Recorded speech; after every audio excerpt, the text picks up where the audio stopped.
Retail didn't rebound in 2025. It steadied. After years of turbulence, the sector did something unexpected.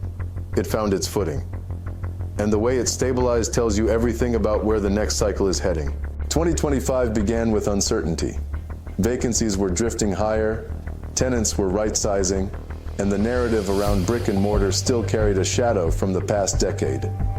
But then something subtle and important happened. Vacancy stopped rising. It settled just below 5%, one of the tightest readings retail has seen in decades. Not because leasing surged, not because spending exploded, but because new supply disappeared. Only 14 million SQFT delivered all year, a historic low for a 12 billion square foot sector. Developers weren't building unless the anchor was pre-leased and the deal was airtight. Retail recovered through scarcity. The demand that returned in 2025 wasn't the same demand that left in 2020. Grocers expanded.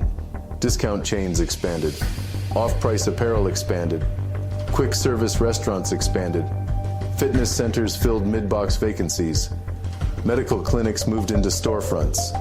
Entertainment and dining concepts opened new locations again.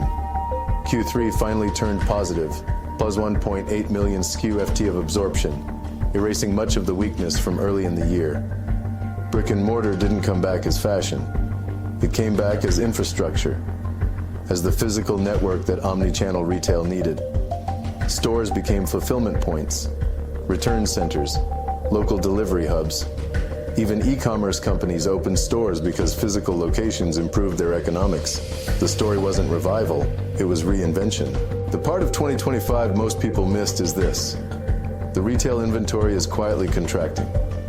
Vacant big boxes were repurposed into storage, healthcare, logistics, schools, churches.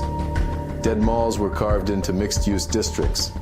Some strips were demolished completely. This shrinks available space. And when space shrinks while demand stabilizes, pricing stops falling.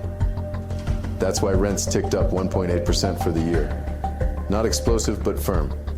Enough to signal bottoming. Investors didn't chase everything. They chased certainty. Grocery-anchored centers, arguably the most bulletproof income stream in CRE, traded in the mid-6% cap rate range with heavy bidding. Net lease retail revived, with $2.4 billion trading in Q3 alone. Corporate credit in a high-rate environment is attractive. Lower-quality assets sold at deep discounts, but pricing finally found a floor. Bid-ask spreads narrowed. Stability returned. Retail didn't become hot. It became rational. Crime enforcement stiffened in major states. Zoning reforms accelerated redevelopment. Incentives emerged for reusing dying retail. Downtowns cut taxes and fees to bring foot traffic back. Retail became part of the economic recovery toolkit, not a liability to manage. 2026 isn't a breakout year. It's a continuation of the recalibration that started in 2025. Vacancy is expected to fall toward 4.5% nationally. Rent growth should land in the 2 to 3% range, stronger in grocery-anchored and experiential centers. Retail sales remain positive. Tourism recovers. Restaurants expand.